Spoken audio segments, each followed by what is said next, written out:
All right, good day, everybody. This is Emar Self-Two, and welcome to another edition of the Verbal Submission Podcast. Hope all is well for you out there in the world today. We are recording on May 12th, 2021.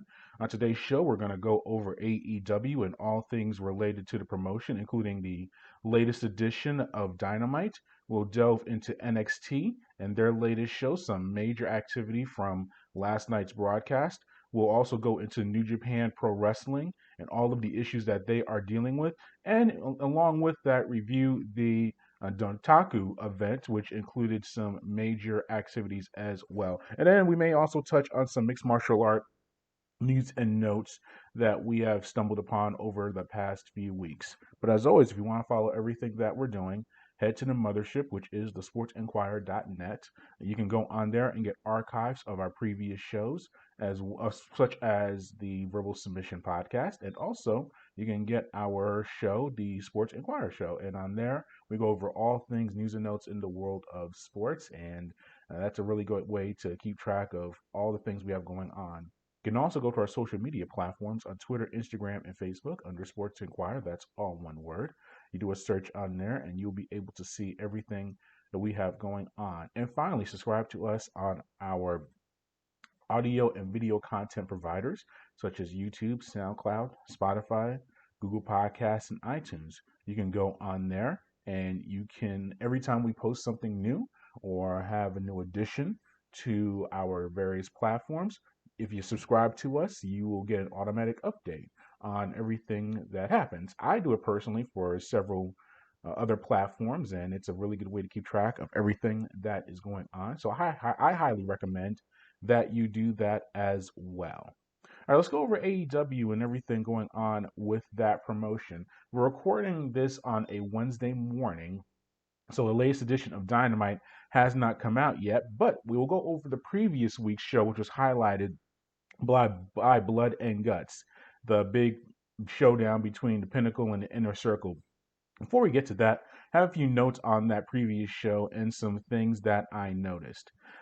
They started off the show with Moxley and Eddie Kingston defeating Omega and Nakasawa. Pretty straightforward match. I'm not into this Nakasawa jobber angle that they're using him for. Moxley and Eddie Kingston, I like that they have a history together and they're kind of the renegade team, and that works. But I think this highlights just the overall confusion. There are two confusing storylines or major plot lines that we have currently going on in AEW, and this is the first one. I don't this drama between Moxley and, I don't know if you want to call them Bullet Club or the Elite, this Young Bucks, Omega, and Good Brothers combination. I just don't see what's the end game for this. Just for example, Moxie and Eddie Kingston defeated Omega and Nakasawa. Obviously, Nakasawa is the stooge in this ordeal. He takes the pin. Pretty straightforward match. But then afterwards, we have a beatdown by the Good Brothers and the Young Bucks. They come in and take out Moxley and Eddie Kingston. What's the direction that they're going with this? Are we supposed to feel sympathetic to Moxley and Kingston, even though those guys have had some heel antics before? Are we supposed to feel great about the Good Brothers, who are, and I'll admit, I watch New Japan, so I'm familiar with Gallows and Anderson and all the good things that they've done, but they've been relegated to average status over the past few years. They had a bad ending to their run in WWE. You look at them now in TNA. They lost those championships to Finley and Juice Robinson. So we're supposed to look at these guys as some badass tough guys, but they've looked very weak, recently. Then the Young Bucks, who are really the founders of AEW, them and Cody, are the executive vice presidents, and Omega are the guys that are supposed to be kind of the good guys, no pun intended with the Good Brothers. Yet they've had these heel antics. They're wearing goofy outfits. They're trying to act tough, but they're still the Young Bucks, so they're beloved by the entire audience. I'm just very confused by, this storyline and what's the end game. Are we trying to work towards Omega and Moxley for the championship again? Yet it looks like Omega has some other main event contenders for the title, and we'll get to that later on in the show. I just look at the whole schmaz, and as a viewer, I'm not. And this professional wrestling, they don't have to lay everything out for me, but I need some direction just to see where things are going. And even hear me talking about it now, I'm very confused by what's going on. Another storyline I'm confused about, and this is the second one, is Cody versus QT Marshall. And this is an example of I guess the saying is too many cooks in the kitchen. I think what they're trying to do is bring along too many things in a short amount of time. Here's the deal with Cody and QT Marshall. If you listen to the show, you know the sort of the path backstory. Cody and QT Marshall, good buddies. Marshall runs the wrestling school that Cody owns, and they've been developing talent over the past year or two. So we get all of that. And QT Marshall's been wrestling as well on the under. He's a mid Carter guy in AEW. However, a few weeks ago, Marshall all of a sudden wants to face Cody in an exhibition match. And the minute that happened, it has shades of Sabisco and Bruno Sammartino. Google that or look that up. But basically, it's the student versus the mentor versus the student. And back then, it was Sammartino was the mentor, obviously one of the greatest wrestlers of all time. Bruno Sammartino was the up and coming young guy. Sammartino, Zabisco turned on Bruno Sammartino, one of the biggest heel turns history of professional wrestling that led to a big feud and everything along those lines. That storyline took years to develop and took a lot of time for it to happen. This has taken place in about a month and a half. So the reality is there hasn't been enough time for it to develop for the fans to take it in. And they had an exhibition match with Cody and Marshall. Marshall cheats, and all of a sudden he has his faction with him. Some of these wrestlers that he's been training under Cody. That's fine and good, but they're trying to push not only Marshall as this renegade teacher. You have these different wrestlers so far as a go-go. They're trying to push all these different guys. They have a go-go. They have the British boxer who was in the Olympics. It's just a lot of people thrown in there. On top of that, you have Cody's side of things where he has the Nightmare family. You have Arn Anderson. You have the Guns. You have all these people that are supposed to be involved with Cody. If it was just Cody and Marshall, you can comprehend that storyline. Marshall's jealous of Cody. Cody's obviously a major player in AEW. Marshall's jealous of it. He wants to put his name out there. I get that part. But when you have a matchup, and they had a second matchup this past Wednesday, a few weeks ago, was supposed to be like the exhibition. You go right to a second matchup. If you want to have the undercard guys build it up, and then you eventually get Cody and Marshall, whether it's a cage match or a stipulation, falls count anywhere, something a grudge match or vengeance. I get that, but to have it on 2 weeks later, about 3 weeks later on television, not a very smart move. The match itself last Wednesday, more confusion. Arn Anderson, who was Cody's, his coach or manager, we never got. I guess he's his coach. We don't get a specific term for that. He interferes in the match. That's a heel move. If we're supposed to go with the assumption that Cody is the baby face, the good guy, and his back has been turned on by Marshall, who's a disgruntled former friend, you would think Marshall would be the heel, and he's been going towards that direction. Why is the coach or the manager of the face, the good guy Cody, cheating in the match? That's just convolution once again. Are you supposed to not like Cody now? Maybe because we've all had a bad teacher or a bad mentor who we feel we want to turn on. Once again, just confusion. So Arn gets kicked out of the ring or out of the match or from ringside. It's actually not a bad match. The X's and O's of it once they actually fight. But Cody wins, which he should. That's a good thing because Marshall got the last match and now you have kind of a 1-1 deal. But then all of a sudden, all of QT Marshall's students come in and beat up Cody. Once again, why is that happening? And then one of the wrestlers puts a Union Jack flag over him.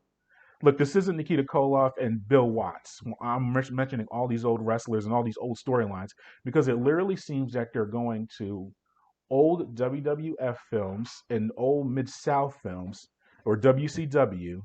They're looking at those storylines from the 70s and 80s and trying to bring it in today. Not many fans are going that far back, to it like I am and referencing this stuff. But it seems like all these storylines have been done before that in professional wrestling, so it's not like they're breaking new ground. Yeah, people put new spins on it, but when I see that type of stuff, it seems dated and confusing as well. Are they burying Cody? Is he dying? I don't get what they're trying to do, with that storyline. So there's a lot more they have to flesh out with that. I like the Ethan Page and Shapiro's Sky promo. I think those two are a good group together. They're kind of disgruntled, I guess, mid card guys that are trying to work their way up. Ethan Page is a newer guy to promotion. We've seen Scorpio Sky fight for the TNT title and things like that. What we don't know is why is Scorpio Sky separated from SCU? We have not had, at least I've missed it. And this is another thing with AEW. Don't tell me to go to the YouTube page or watch Being the Elite to get the backstory line of these type of things. I sometimes go to that. I watch Being the Elite. I don't watch as much as I used to, but you can't have these plot lines on the internet on your YouTube channel and not bring it to Dynamite, which is your show on TNT on national television on cable. So if there's been an interaction between Scorpio Sky and SCU, which is obviously Kazarian and Chris Daniels, I mean, those three guys were super tight. And those would be best buddies. And all of a sudden, Scorpio Sky is not doing anything with them and doing his own thing with Ethan Page. Why is that happening? And I said, once again, professional wrestling, I don't need every answer laid out, but that's a pretty obvious one if you've been watching the promotion. Why is Sky not involved with his two brothers or his friends from SCU?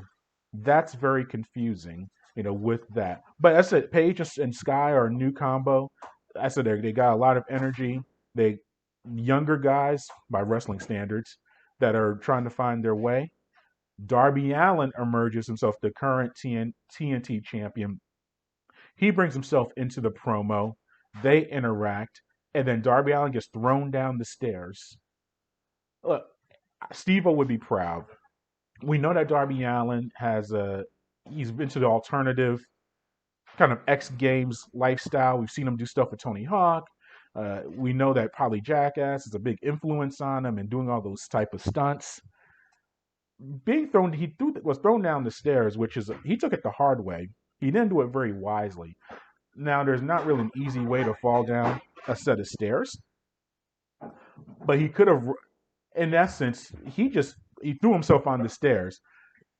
If you see some of the like Steve-O and some of the other performers, they go on the side, they roll. They're different techniques.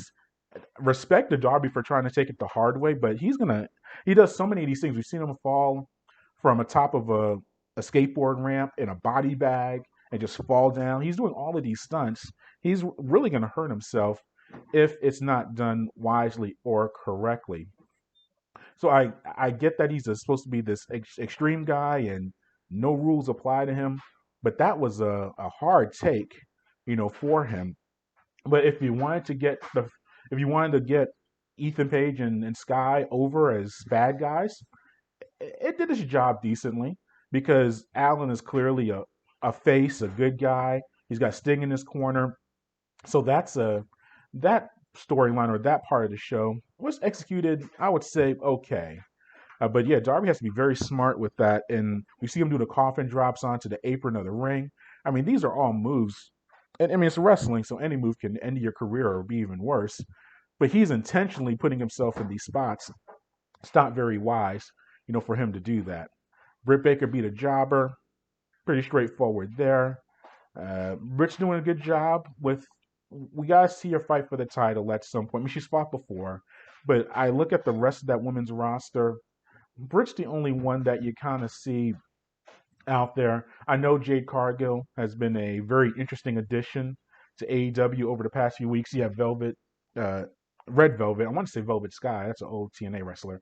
Red Velvet has been in the picture as well. Well, Britt's pretty much the main fighter you got to see fight for the title. So I think they're trying to buy time until she gets that shot. We had the show for about an hour, and it was all pre-taped because they had to have the cage down for the actual blood and guts match. So now we finally get a live shot. We have Tony Schiavone out there at the side, outside of the cage, because they're trying to get to the actual blood and guts match. All of a sudden, Omega comes out, world champion of AEW, cuts a very meandering, inconsistent promo. We just hear him out there just talking about whatever. I think with Omega, I think several things hurt him when he talks. He's not very consistent. He's not very direct. We don't know what he's talking about. He just goes on these random tangents. I think his voice doesn't help either. It's a little high pitchy, which is okay. I mean, that's his natural voice. And then his gesturing with the hands and the body movement. It seems like it's someone who doesn't really know what they're going to say. And you can have a character kind of like that. But if he wants to be this tough world champion that we're seeing him try to be by his actions, it's not applying right. It's not working well for him. So he's out there talking about a bunch of random stuff of non-interest. Orange Cassidy comes out. Here is a problem with these two characters together. And obviously Pac is the one who's supposed to be getting the title shot. That was I guess the announcement that Omega, all of a sudden he announces it himself, not the usual announcer saying, coming up on the next pay-per-view or the next event, we're gonna have world champion Omega versus number one contender Pac. No, Omega takes it upon himself to do that. So now we have Orange Cassidy, the silent wrestler.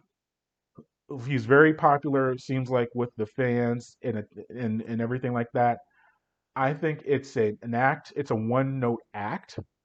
It's a good act, but when you have this type of situation where you have Omega with the what I just mentioned with his activity, and you contrast that with Orange Cassidy who sits there or stands there with the shades on and hands in pocket and doesn't say anything, it's just a very awkward interaction.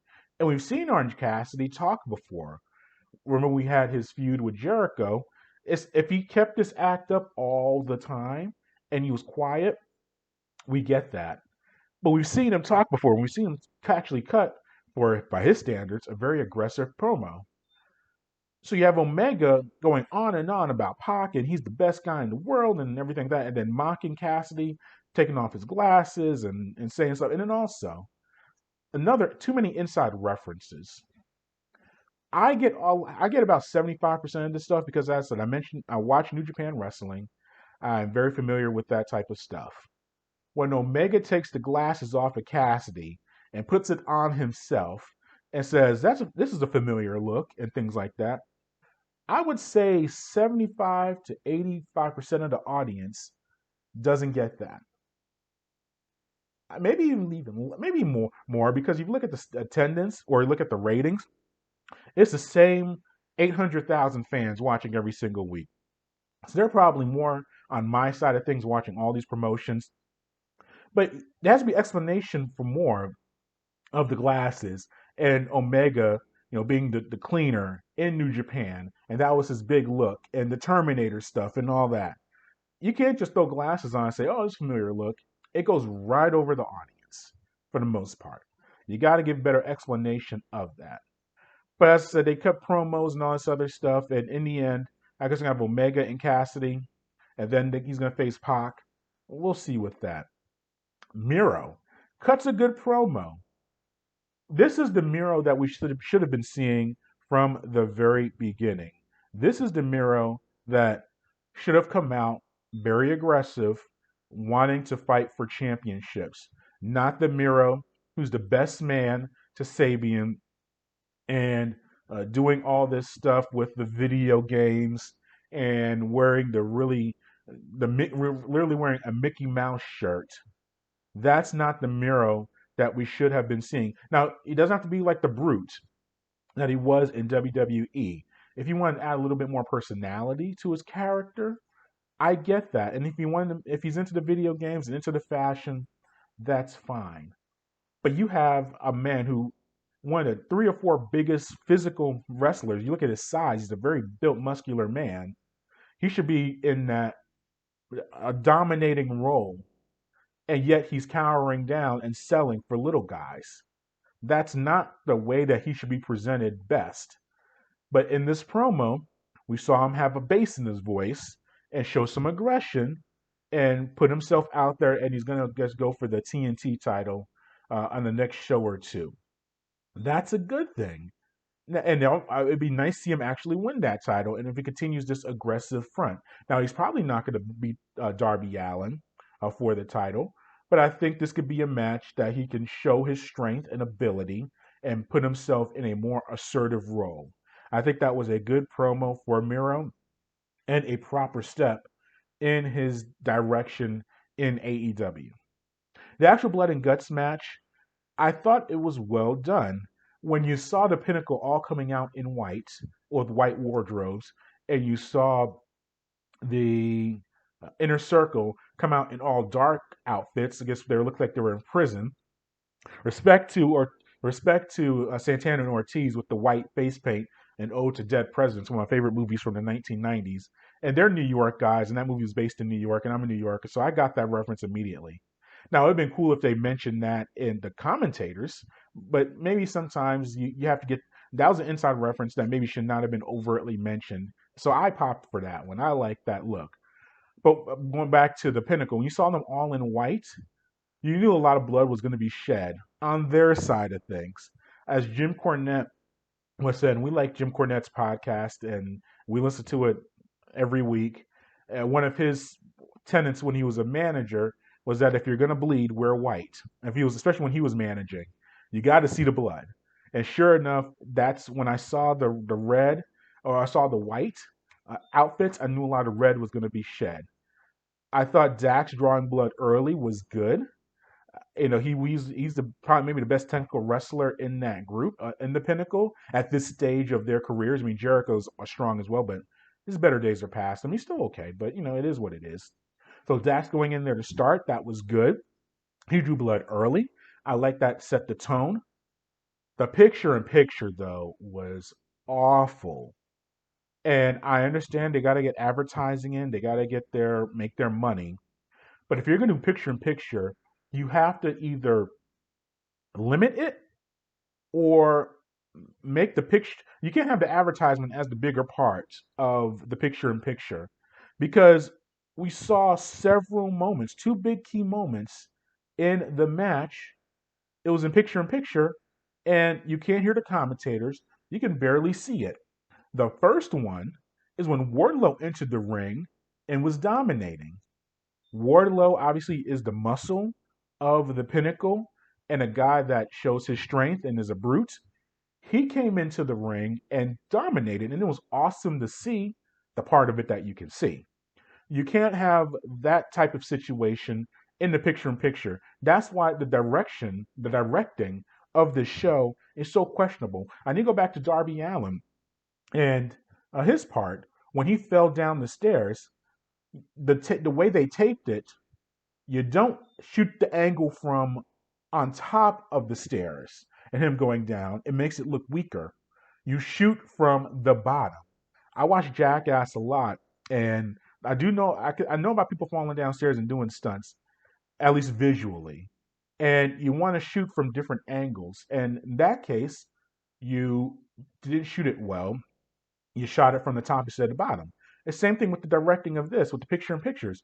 If you're gonna have those type of situations, Have the picture-in-picture scripted better, where it's just guys brawling and things like that. You can't have Wardlow have his big moment of coming in the ring and dominating, and that being a picture-in-picture. Now they did get the big stare down with Hager, and that wasn't the big with the normal viewing. That's okay, but still, that picture-in-picture cannot be done. And the second thing, in certain points, the second one is when, and this obviously Blood and Guts was the big cage match. Everyone's locked into the cage. Tully Blanchard, the manager of the Pinnacle, he finds a way to get keys to the cage and unlocks it. And that's how we got Jericho and MJF on top of the cage and all of their stuff going on. Two things with that. One, I don't like the escaping of the cage. If it's a cage match, don't escape the cage. That's just basic rules 101. Two, if you're going to go down that route of having the cage and the guy escaping, I got to see it clearly as day. You're watching the match, the picture in picture's on, all of a sudden guys are outside the cage. How did that happen? No explanation. I don't even think there was a replay of Tully getting the keys and opening up the cage. That's not very good directing as far as that goes. So that's where, if you're going to do that type of match, and I've been spoiled by New Japan and WWE to a lesser degree with watching these full matches without commercials when you're watching on Peacock or the WWE Network or on New Japan on their broadcast. So I'm used to seeing more matches go throughout completely. But still, if you're going to go down that situation with the questionable escaping of the cage, I got to be able to see it. Let's get to the ending.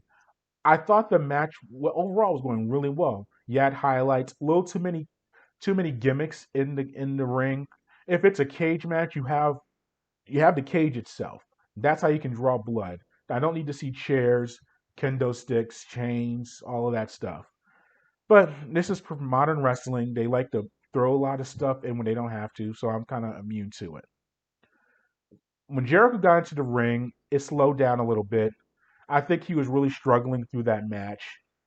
It picked up a little bit when him and MJF are on top of the cage. And obviously, we knew this was the Pinnacle. We knew someone was going to get thrown out of the ring or thrown off the top of the cage. Both guys had moves on top. I'm talking about Jericho and MJF.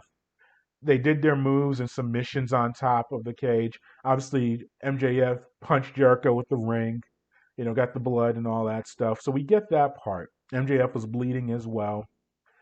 We knew someone was get thrown off. The end of the match, MJF gets control, gets advantage. And remember, the only way this match can end is by submission or someone quitting, or things like that. There were no pinfalls, no DQs, things like that. So MJF threatens to throw Jericho off the cage. It keeps threatening. I'm gonna do it. I'm gonna do it. Sammy Guevara, who was a star in this show, I should have mentioned Sammy earlier, taking bumps all over the place. Tremendous effort by him. He ends up quitting or saying, "We stop the match. We submit, whatever." So the match is over. Pinnacle wins. You still know that Jericho's going to be thrown off the cage. You're not going to end the match with those two just up there. Once again, here we come to the direction of the show. Jericho gets thrown off the cage. We all knew this would happen. He gets thrown off the cage into a crash pad or mats, something very safe. I'm not saying this isn't the 90s with Mankind, Foley being thrown off the cage onto a set of announce tables or thrown into the ring off the top of the cage with no protection. We don't want to see that stuff again. We get that. And crash pads are used all the time in wrestling in different forms. You have to hide it better, though. You can't have it shot. Once again, here we go into the shooting of the spot. You can't have the camera angle on the floor next to the crash pad where Jericho is going to fall. And they were saying all throughout the match, "Oh, that's concrete." We know it's not concrete. We know it's either boxes or something painted the color of concrete, which is brown or gray. So don't throw that out there that he's being thrown onto some concrete when that's not the case. Just say he's falling on a table or the floor, but don't say concrete, because if we're looking for concrete, we're looking for close to paralysis or fatality if someone falls on there. So they throw him off the cage, bottom camera angle. He falls down. Not only do you actually see parts of the pad emerging from the bottom, you actually hear the sound. There's like silence, no sound. So you know that's an air pad.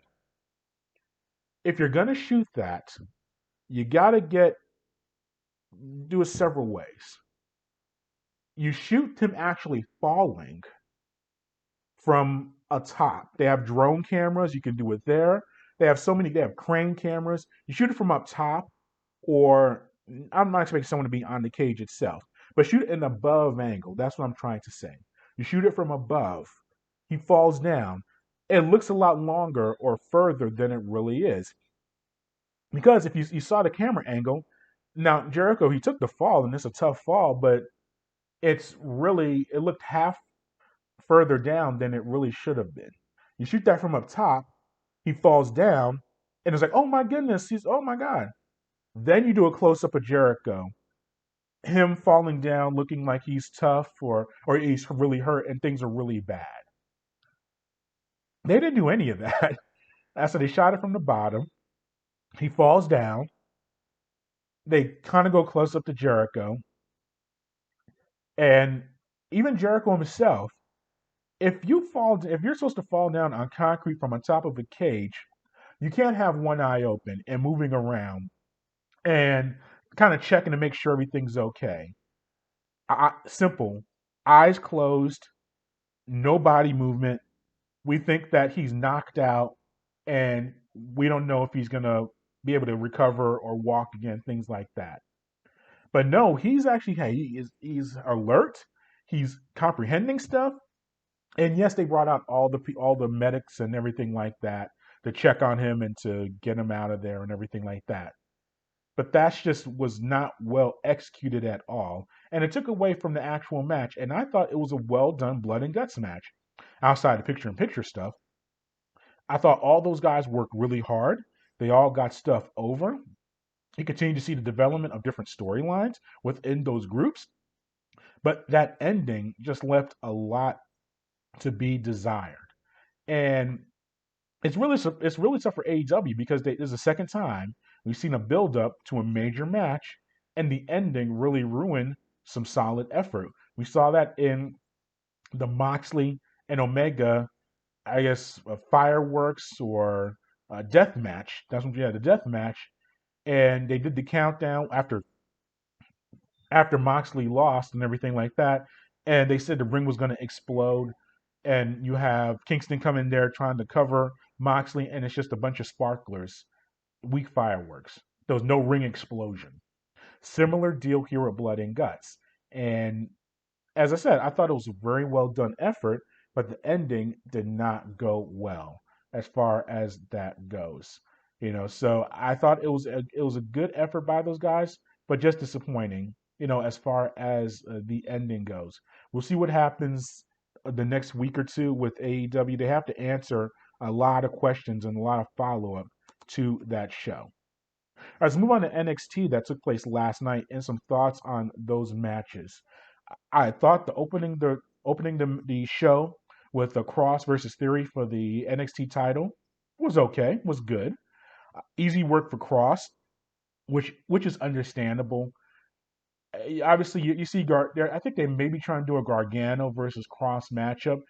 Gargano is the North American champion, so we'll have to see how that goes. But obviously, Theory is part of his little crew. But Cross took care of business. We get that. I like Theory a lot. I think he's a young guy. He's in his mid-20s. The future is bright for him. But him being the stooge or the guy who takes the hits for Gargano is not a good spot for him.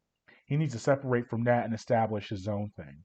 But after the match, Finn Balor confronted Cross, and Finn Balor, the former champion, wants a rematch. We'll see that rematch eventually, but I think they're keeping those guys separate until that match takes place. But that's a really good potential matchup for them. Fandango is still a thing. Him and Tyler Breeze, what they called? Breezango. I thought that they were done, but they still stick around. It's incredible. I don't get it at all. I mean, and those guys are Breeze is a talented guy, and Fandango's a decent wrestler too. But those gimmicks are just awful for them. They are in. It's just not working. But they're still together as a tag team. I don't know. They're just kind of stuck in wrestling purgatory or WWE purgatory as things go right now. I like Leon Ruff. He's so darn small though. A lot of heart. Technically, he's okay, but and he wrestles good as an underdog, which is good. I think there are women on their roster that are bigger than him, and that's not a knock on the women. That's just the size of him. He is a really, really, really small man. I mean, he's cut. He's got abs. He's got muscle, but he's a tiny man. But he does a good job of working as an underdog. But Pete Dunne beat him easily, as he should have with the submission. But Ruff, I'm not to use his name, but I think it's be rough roads ahead of him if he wants to be in the main event as far as WWE goes. But he serves a purpose. He's a good wrestler. But as I said, he's just a small guy. When Pete Dunne looks double the size of you in the ring, that's not a good sign. But he did okay. The Raquel Gonzalez Mercedes Martinez match for the women's championship. I thought this Raquel won. She retained the championship. It went quicker than I thought it would. I really thought this should have main evented. I know Lukashita winning the cruiserweight title was a nice moment, but they've been building towards Gonzalez and Martinez for a minute now. And to have those two just fight in the middle of the card and Gonzalez win real quickly over Martinez, I didn't like that. I thought those women should have gotten a little bit more time in there. Now both of them are still, I don't want to say green, but they still need a lot of development. Gonzalez has the look. She's got good personality. Her little back pose is a little, I don't like that too much. That's how she poses. That's her look. I think she should be the other way around. I want to see her physique, but you got to see her face along with the physique. And she's not ugly. It's not like she's a hideous looking person, but that back, I know she's trying to show the back muscles and that she's got a good build. I get that part, but I want to see the face with it. I don't want to just see her back. That could be anyone's back. That's a generic. It's a big back, but it's just very generic. I want to see her face and her full build. So I don't like that pose that she does with that. And Mercedes Martinez, she has a good look too with the tattoos. She's a solid build as well. But yeah, I thought that this match either should have gone further, longer, or save that for an NXT pay-per-view or special event. But to have that in the middle of the NXT card and for Martinez to lose as quickly as she did, I didn't like that at all. Because now Martinez, she looks inferior, and there's really not too many other competitors for the women's championship, at least right now. But we'll see what happens in that direction that they go. Hit Row. First of all, bad pun or bad take on Death Row. If you're gonna have a hip hop wrestling group with black wrestlers, don't call it Hit Row. That's like calling them bad people after Bad Boy. Like if there are iconic hip hop labels, Rough Riders and Death Row, No Limit, down the line, Def Jam, and just down the line of all these legendary hip hop groupings. And when you go with, as I said, black wrestlers in a hip hop influenced group, and you call them Hit Row, I'm gonna think of Death Row. And there's no Tupac or Snoop Dogg or Dr. Dre or Suge Knight in that crew. So I don't like the name. They went very, very long. If anything, take away 3-4 minutes from Hit Row, put that on the women's title match, and now we're talking as far as what's going on. But they went on and on, each of them rapping, doing all this bad rapping as well. And once again, you have 4 people up there. I didn't get their names. I didn't get the personalities. There was a woman up there, a part of that group. I get that part. So she's obviously different than the men. But they all look like just generic young people that threw on some bandanas and jeans and boots that look like rappers and were just talking out there. Lack of direction, lack of, similar to what I was saying with AEW, QT Marshall, and him just coming out with 3 random students. and them trying to get all of them over at one time. Spread it out over a week or two. You have the leader of the hit row and maybe one other person, and we get those two. And we're like, all right, I know this person A and person B. The next week, you introduce the second guy. So, okay, we got the leader, guy number one, guy number two. Then the next week, you introduce the woman. Okay, we got a woman in the group. That's different. She distinguishes herself. Okay, now we have four different personalities part of Hit Row, and that's where we get, or I can comprehend them one at a time. That's what you need to do when you're building a faction. And this isn't a faction of two or three people and then someone joins them. Like someone turns on somebody and now they're part of the faction. No, these are all new people coming into the ring at one time. You can't just do that at one time, and because your attention is divided between all these people. So I didn't like that at all as far as Hit Row. I did get excited when I saw the $1 Million Man messing with Cameron Grimes at the auction for the mansion. That was a nice little surprise moment. I love $1 Million Man. He does Ted DiBiase do almost no wrong to me, so I like that moment, and I like Grimes too. He's kind of playing the Southern rebel wild man. It works for him. I'm not too much into caricatures in those ways, but he works, so I didn't mind that at all. I said Kushida retook the cruiserweight title. Thought it was a good match. He won the title, but I really thought that I know they wanted to end on a title change, which ultimately is probably why Gonzalez and Martinez were not in the main event. But Kushida winning is seeming a little flat to me. We'll see what they do with that. Seems like the cruiserweight division is kind of in limbo because you have the luchador who took his mask off, and you have Kushida, and not much else going on there. So those are my impressions of NXT and what happened there.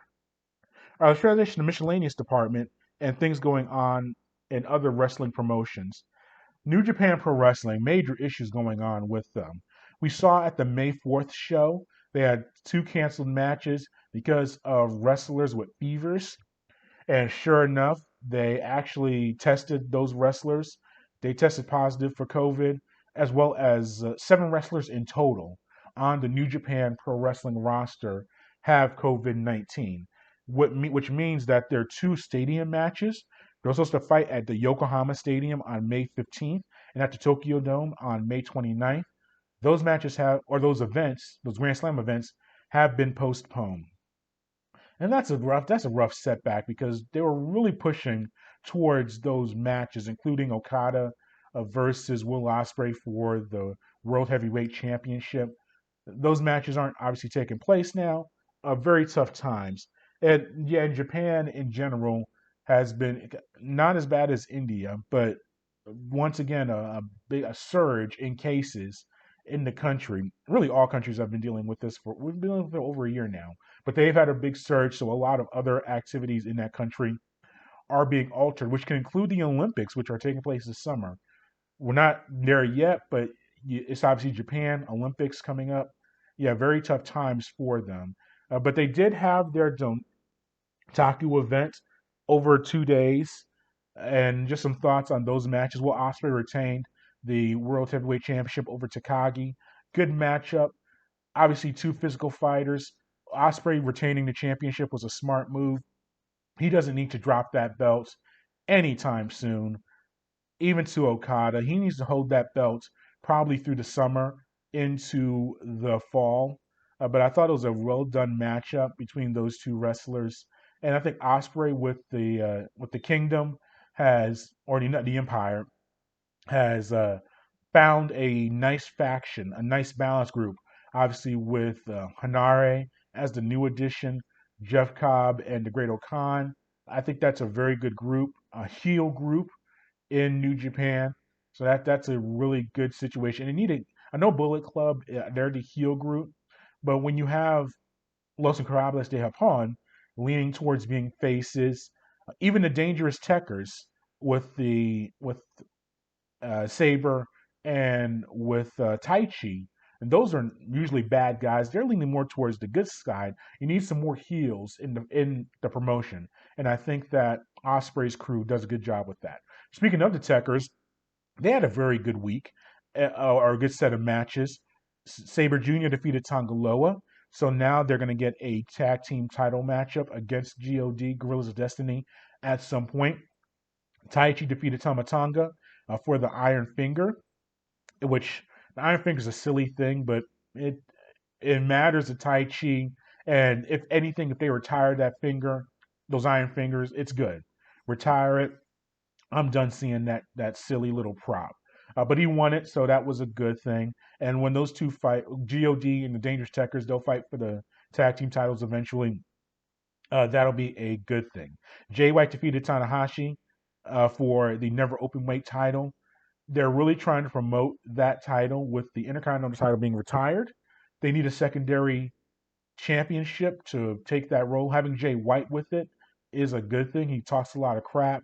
He has a lot of feuds, a lot of tensions with a lot of people. So there are plenty of matchups that he can have over the next few months defending that title. And obviously, he is a heavyweight championship contender in the future, but for now, having the never open weight title, it puts a face. And Tanahashi's a legend himself, so if it stayed on him, it wouldn't have been the worst thing in the world. But I think Jay White with that title is a very good thing as far as elevating that title and bringing it up, to a elevated position just to be right below, I guess, the World Heavyweight Championship. So I liked that Jay retained or won that championship. But I say, yeah, New Japan's on hold right now. So we didn't get to see the Junior Heavyweight Championship between champion El Desperado and Yo. We haven't seen Yo and Sho defend the light heavyweight tag team championships against Desperado and Kamamura. So that's been put on hold as well. Yeah, it's just a really tough time for New Japan, and those matches were, and obviously, it's not like just a typical house show. I mean, these are matches that were going to be held in a big baseball stadium in the Tokyo Dome. I mean, an iconic arena. So yeah, just very tough times for New Japan. We'll see what happens with them over the next few weeks and things going on there. That concludes today's show. Thanks for watching us and listening to us. As always, if you want to follow everything that we're doing, head to thesportsinquirer.net. You can also go to our social media platforms on Twitter, Instagram, and Facebook under Sports Inquirer. And then finally, subscribe to us on YouTube, SoundCloud, Spotify, Google Podcasts, and iTunes under Sports Inquirer. And by the way, I wanted to go over some of these wrestling shows since our last Robo Submission. When we do our next show, we'll probably focus on AEW because we'll have a new show to review. But I will delve into the documentaries that we have been seeing lately on professional wrestling, starting with the A&E biographies, Stone Cold Steve Austin. We've seen the one on Randy Savage, Roddy Piper, Booker T. I've seen each of them. Haven't seen Booker T's yet, but we will review those. And also, Dark Side of the Ring had its new season premiere with Brian Pillman last week. Well done. All the 8 biographies have been well done. And I have some thoughts on the Pillman documentary. We will review that as well on our next show. So I didn't touch on those, but yeah, we will definitely delve into those specials on professional wrestlers, past, present, and future. So we will go into that. It was included on this recent show, but we will delve into it, I promise, in the future. Until next time, good fight, good night, be safe.